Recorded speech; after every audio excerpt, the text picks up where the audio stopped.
પાદરા કરખડી નજીક આવેલ એલેમ્બિક ફાર્માસ્યુટિકલ કંપનીમાંથી એક ચોંકાવનારી ઘટના સામે આવી છે। કંપનીમાં ફરજ બજાવતા 26 વર્ષીય યુવા એન્જિનિયરે કંપનીના પ્રોજેક્ટ સ્ટોર એરિયા રૂમમાં ગળેફાંસો ખાઈ જીવન ટૂંકાવ્યાની ઘટના સામે આવતા અનેક સવાલો ઊભા થયા છે। મળતી માહિતી અનુસાર કરખડી નજીક આવેલી એલેમ્બિક ફાર્માસ્યુટિકલ કંપનીમાં છેલ્લા 3 વર્ષથી વધુ સમયથી એન્જિનિયર તરીકે ફરજ બજાવતા 26 વર્ષીય પિયુષ રાઠવાનું કંપનીના પ્રોજેક્ટ સ્ટોર એરિયા રૂમમાં ગળેફાંસો ખાધેલી હાલતમાં મૃતદેહ મળી આવ્યો હતો। ઘટનાની જાણ થતાં વડુ પોલીસ ઘટનાસ્થળ પર પહોંચી હતી અને જરૂરી કાર્યવાહી હાથ ધરી હતી। આ દરમિયાન મૃતકના પરિવારે ગંભીર આક્ષેપો કર્યા છે કે પરિવારનું કહેવું છે કે કંપનીમાં કોઈ પ્રકારના દબાણ અથવા કોઈ અધિકારીના ત્રાસને કારણે પિયુષે આ અંતિમ પગલું ભર્યું હોઈ શકે છે। જો કે આ આક્ષેપોની હજુ સત્તાવાર પુષ્ટિ થઈ નથી। મૃતદેહને વડુ પોલીસ ખાતે પેનલ પોસ્ટમોર્ટમ કરવામાં આવ્યું છે। પોસ્ટમોર્ટમ રિપોર્ટ અને પોલીસ તપાસ બાદ જ મોતનું ચોક્કસ કારણ સ્પષ્ટ થશે। સમગ્ર મામલે વડુ પોલીસ ઊંડાણપૂર્વક તપાસ કરી રહી છે। હાલ પોલીસે તમામ પાસાઓને ધ્યાનમાં રાખીને તપાસ શરૂ કરી છે અને તપાસ પૂર્ણ થયા બાદ જ હકીકત સામે આવશે। તમે હોસ્પિટલ કેટલા વાગે આવ્યા? હોસ્પિટલમાં અહીંયા આવવાનો ટાઈમ તમારો 9:30 ની આસપાસ આવ્યો। તો અત્યાર સુધી તમારી કંપનીના કોઈ એમ્પ્લોય નહીં આવી શકે? ના બસ સાહેબ છે ડોક્ટર આ છે પણ કોઈ પ્રોસેસ આ તો ડોક્ટર છે ને, કંપનીના માલિક છે, જે કઈ અધિકારીઓ છે, મેનેજર એચઆર કઈ છે? કોઈ છે કોઈ હાજર? નહીં હાજર નથી। હું કેટલા વાગ્યાનો હાજર છે ખબર? જ્યારના તમે લઈને આવ્યા ત્યારનો અહીંયા એન્ટર છું। 3 કલાકથી તમે કોઈ પ્રોસેસ જ નથી કરી। એમનો કમ્પ્લેન્ટ તમને એવું થયું કે અમે જવાબ આપી દઈશું એટલા માટે તમે ઢોંગ પીછોડ કરવા માટે મોકલેલા છે તમને। તમારો ઘરનો કોઈ વ્યક્તિ હોત તો ત્યારે કમ્પ્લેન્ટ એમને પ્રશ્ન તમે બોલો તમે બોલો ને। હા એને એમ નહીં કરશો, બોલો। એનો જવાબ આલો। આખી કંપની મીડિયા વાળા પૂછે એનો જવાબ તો આલો। તમારી બે કંપની ચાલે થઈ જશે। હું જ્યારે ઉંમર વર્ષ 58, ધંધો નિવૃત્ત।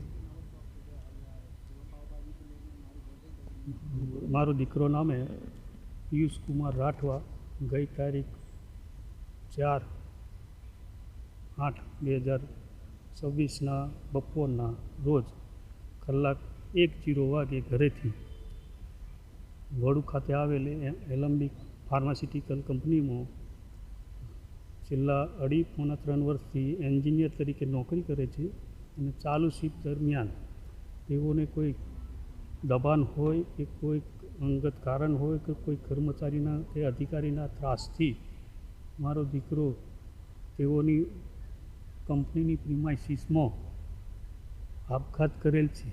જે સમય દરમિયાન તેઓએ ત્યાંના કર્મચારી 2 માણસો હોસ્પિટલ લઈ ગયેલ અને એના સુપરવિઝન અધિકારી જે હતા, એના ઉપરી અધિકારી, તેઓ પોતાની નોકરી છોડી ઘરે જતા રહે અને તેઓ હાલ સુભાનપુરા રહે છે અને એમના કર્મચારી દ્વારા અમોને છોટાઉદેપુર તાલુકામાં આવેલ બોડેલી નજીકમાં આવેલ શિવજીપુરા ગામે હું મારા વતનમાં હતો ત્યારે 9:30 વાગે મને તેઓના ફોનથી જાણ કરેલ કે તમારા દીકરાને હોસ્પિટલ લઈ ગયેલ છે। એવી જાણ કરતાં અમે તાત્કાલિક શિવજીપુરા મુકામેથી 125 કિલોમીટર દૂરથી રાત્રિના લગભગ 12:15 વાગે વડુ સરકારી હોસ્પિટલ આવેલ। તે સમય દરમિયાન આ લોકો ત્યાંથી જેના સુપરવિઝન અધિકારીને જાણ કરતાં તેઓ અમારી પાસે કોઈ રિપ્લાય આપેલ નથી, પોલીસ સ્ટેશન આવેલ નથી, વાલી તરીકે અમને મળેલ નથી, કે કોઈ જાણકારી આપેલ નથી અને રાત્રિના હાજર પીએસઆઈ પાટીલ સાહેબના દ્વારા ફોન કરાવતા કોઈ ચોક્કસ ટાઈમ અમને આપેલ નથી, જેથી તેઓ મારા દીકરાને કોઈ નોકરી દરમિયાન દબાણ કરેલ હોય કે તેઓના ત્રાસથી કે તેઓના દુષ્પીડનથી મારા દીકરાનું મોત થયેલ છે।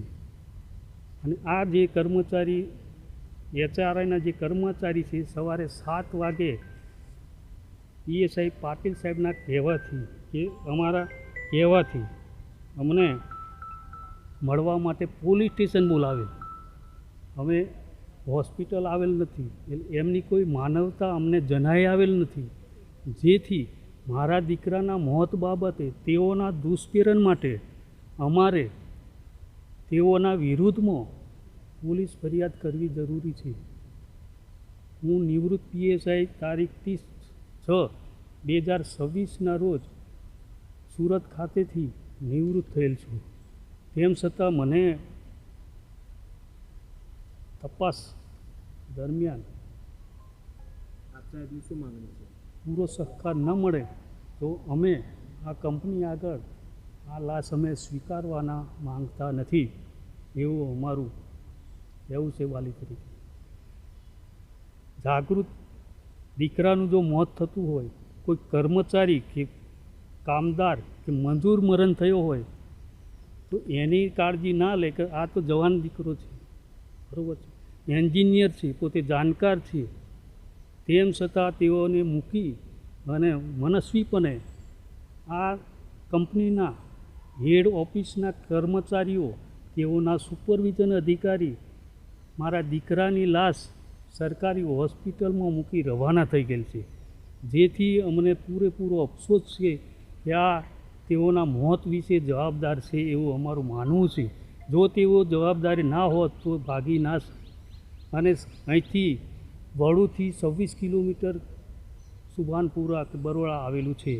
અમે વતનમાંથી 125 કિલોમીટર સમયસર આવી ગયા હોય તો આ જે અધિકારીઓ અને જે સુપરવિઝન અધિકારીઓ કેમ આવેલ નથી, અને રાત્રિ દરમિયાન પણ આવેલ નથી. સવારે 7 વાગે પોતે પોતાની રીતે આરામ કરી શાંતિથી આવેલ છે. એટલે અમારું માનવું છે કે આ લોકો મારા દીકરાને નોકરી દરમિયાન કોઈ ત્રાસ આપેલ હોય, કોઈ દુષ્કર્મ કરેલ હોય, કોઈ દબાણ આપેલ હોય, કોઈ ધમકી આપેલ હોય, એવું મારું માનવું છે. મારા દીકરા બાબતે મને કોઈ શંકા છે કે તેની પાસે કોઈ વ્યસન નથી, પોતાને ગાળ બોલતા આવડતું નથી, અને તેનો કેટલો પગાર છે એ મેં પણ પૂછ્યું નથી અત્યાર સુધી.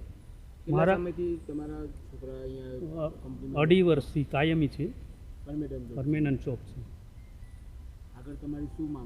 અમારી એવી માંગ છે કે આ જે કર્મચારીઓ, HRના કર્મચારી જવાબદાર હોવા છતાં મારા દીકરાની લાશ વડુ હોસ્પિટલમાં કોલ રૂમમાં મૂકી રવાના થઈ ગયેલ છે. અમારા વાલીના આવતા પહેલાં તેઓ અમને મળેલ નથી. એટલે અમારું માનવું છે કે મારા દીકરાને દુષ્પીડન કરેલ હોવાના કારણે તેઓનું મોત થયેલ છે એવું મારું માનવું છે.